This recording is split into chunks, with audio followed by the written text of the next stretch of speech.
Okay, hari ni dah sampai kenaf cat litter. Bahan-bahannya kita perlukan, kita punya bekas benda ni. Lepas tu pasir kucing ke tofu ke tak kisah lah, kan.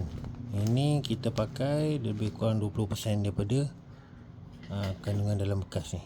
Okay, bahan-bahannya adalah, okay, kita letak pasir kucing dulu. Pasir kucing. Okay, ni anggaran lebih kurang 20% lah. Habis kita tabur rata atas. Tabur rata ke atas. Okay, ni kita gaul-gaul lebih kurang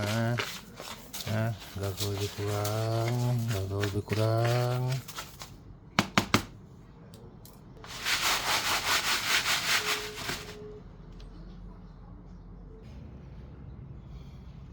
Okay, siap. Ni. Okay, cari kat link. Okay.